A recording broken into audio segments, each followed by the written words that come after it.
Bonjour, alors nous allons voir quel est le matériel indispensable et nécessaire pour faire de la photographie au cabinet dentaire.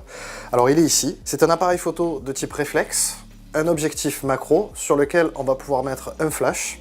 De ces trois éléments, finalement le moins important, ça va être à mes yeux le boîtier.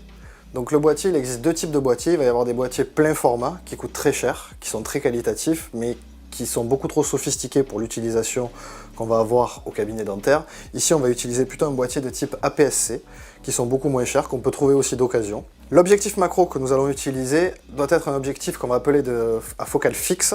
Chez Nikon, ça va être un objectif 105 mm.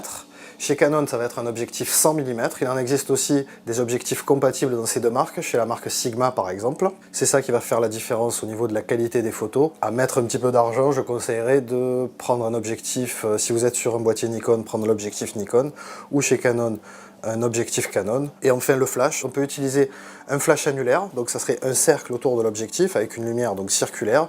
Le flash annulaire, ça va être un éclairage fixe sur lequel on va pas trop pouvoir jouer, ou des éclairages de ce type qu'on va pouvoir faire bouger, qu'on peut déporter, qui sont commandés par le flash de l'appareil photo et qu'on va pouvoir déplacer comme on veut pour obtenir un éclairage plus créatif. Il faut quand même garder à l'esprit que le but premier de la photographie, c'est de recueillir des informations cliniques sur le patient pour pouvoir établir un bon diagnostic. Donc, il n'y a pas besoin d'avoir plus de matériel que ça, et ce matériel-là suffit largement.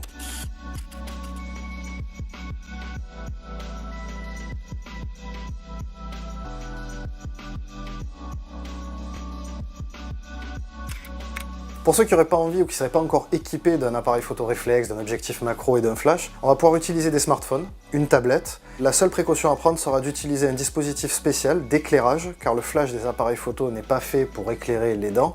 Et donc on va utiliser un dispositif de type Smile Light qui va permettre d'ajouter au téléphone une lumière type lumière du jour à 5500 degrés Kelvin et sur laquelle on va aussi pouvoir positionner un filtre polarisant. Alors avec ce type de matériel là, un boîtier réflexe, un objectif macro, un flash, des écarteurs, des contrasteurs, un miroir, vous avez le matériel minimum et suffisant pour faire de bonnes photos. Après, ce qu'il faut savoir, c'est que c'est pas la peine d'investir des milliers d'euros et d'avoir un matériel à la pointe, ça vous aidera pas à faire de meilleurs diagnostics. Il suffit d'avoir ce type de matériel là et surtout de comprendre comment ça fonctionne et vraiment de travailler avec des protocoles en fonction des situations cliniques. Et là, vous allez pouvoir améliorer grandement tous vos diagnostics et tous vos travaux.